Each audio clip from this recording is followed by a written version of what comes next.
In 34 to 35, this was the first massive change in design from the squares, and they went to crimps. So the wide crimps are called the type Bs. The general consensus was everyone was wearing their squares differently. Some were tucking them and wearing them sewn on tucked. Some were cutting them down. Some were wearing them as squares. It did not look uniform, and it was supposed to be for the uniform. So they said, we got to switch this up a little bit. So they switched to die cut merit badges. It's a 2-inch round, and then a crimping machine crimps them to 1 5/8. I'd never heard this before doing some research for this video, but apparently some squares were die cut by National into Bs, which makes sense because during the Depression, they would not have wasted anything. But I did think that was very interesting. The B1 is on Depression cloth, where the B2 is on heavyweight cloth, which was resumed because Depression cloth, if it was washed, rubbed, or anything, it really just fell apart. It was such a lightweight weave. And to give you an idea, all the type Bs issued for 34 to 35 for first aid will write about 56,000. So the printing on the cloth, a lot of people, you'll see the printing on the back of the cloth. That was an anti-counterfeit method from 1911 to 1937. They did that because there were other scouting organizations in the United States, and the Boy Scouts did not want them using our designs and using any of our stuff. On here, you'll see there's a seal. There's an example of the black imprint, just the line. And then there's an example of a sheet of material and how they would have rolled it on. They basically rolled it on the back of the piece of material, and then they would have used it whenever they got orders in from the Boy Scouts. So a brown imprint was used from 1911 to the late teens. I've had trouble figuring out. I mean, I've got lots of merit badges, and I have trouble seeing the difference in the brown and the black imprint. It is very, very fine. And leftover material may have been used post 37. You had the wide crimps, and then these are where they start looking very similar. And a lot of the differences from this point on, there's a couple cloth differences, but a lot of the differences are going to be the back of the patch. Now, historically, all narrow tan crimps, all of them, were a type C, and most people wanted one type C in their collection. That was it. They're a little smaller, so that instead of being 2-inch, they're 1 7/8, and then they're crimped to 1 7/16. So the C1 is a tan continuous loop with heavyweight printed back. Where I get into the C1 and that's kind of the new designation from Ron Oslin that he's been working on. So the cloth is heavyweight, it's embroidered with silk continuous, and the back is black imprint with starch. And it can be very hard to see if the patch is fully embroidered because it was embroidered over the imprint. But I did try to highlight the stuff that can let you easily identify which one is which in red. So now from 37 to 38, you had the C2 was the same size patch. All the C's, D's, and E's, they're all the same size, but they're just embroidered differently. So this is a tan continuous loop heavyweight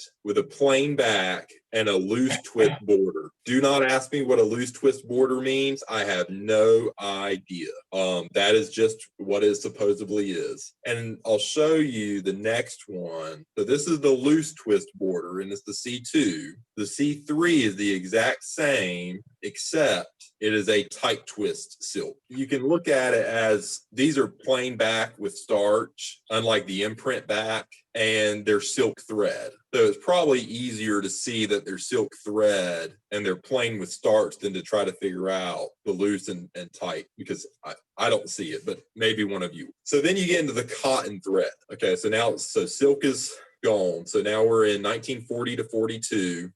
In 38, they changed, the Uniform Committee changed the cloth to a 5-ounce per square yard khaki. Some light is visible through the weave, but it is not as light as suppression cloth. So this is the C4, which is the tan lightweight with cotton thread. So this is cotton continuous, and the C5, the same design and everything, but the C5 is going to be a cotton lock stitch. So if you unfold the crimp on the back of the border, you will see a very wide cotton lock stitch, where on the continuous embroidery, there is no lock stitch on the back. Now, I will also say, if you handle enough of these, you can actually tell the difference from the front. If you look at this, the cotton continuous is a darker green, and it just looks different than the cotton lock stitch one. It's just embroidered differently. So then you have the blue background ones. These are kind of the famous ones. There are multiple varieties of these, which people may or may not know. They were used from 42 to 46. A lot of people just call them the Air Scout merit badges, and they're all on heavyweight cloth, war cloth, and khaki. They're all lock stitch embroidery, and their backs are all plain with starch. These are the sand fine twills, the type Ds. So this was a substitute cloth during World War II.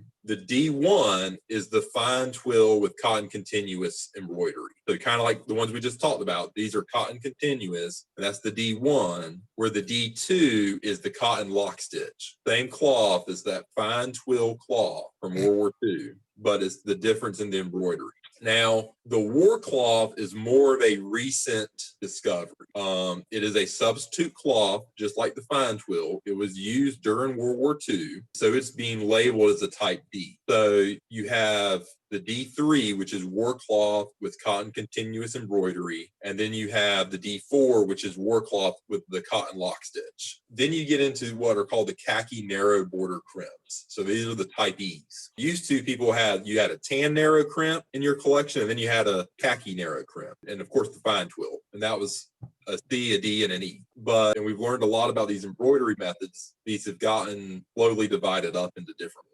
So an E1 is a khaki crimp with cotton continuous thread, and an E2 is a khaki crimp with cotton lock stitch. Then you get into the rolled edge. So you have rolled edge khaki twills, type Fs. The biggest difference is just that it's a twill with a mirrored edge. They're very easy to pick out. You're talking about 61 to 68, so it wasn't that long of a series. And they did reinforce the back with gauze, and that's because they were running into problems with some of these previous crimps and squares and all those, because there was no stiffener on the back of the merit badge. So it didn't hold up as well over time. There is a little marrowing machine there, so you can kind of see what one looks like. So from 61 to 68, because they used the crimp designs, even though they were making these khakis with rolled edge, what about the ones that were fully embroidered?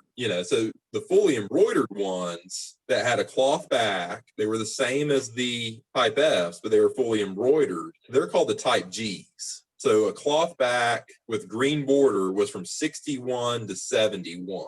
Fully embroidered designs were never made as type Fs. They were only type G. Now, they did switch to silver borders in 69 for all the eagle required. That's where you saw that. And there is it's kind of a cool patch, a beekeeping prototype from 1968. So that was the prototype. They said, yeah, we do like this look. We're going to do this for all the eagle required. So from 69 to 71, it's silver border with a cotton back. And that's the G2. Then you get into the plastic backs. I think these are very misunderstood because people don't really understand what makes these different backings. And it's really just the difference in the manufacturing process. Each backing has a different manufacturing process, at least these first couple ones.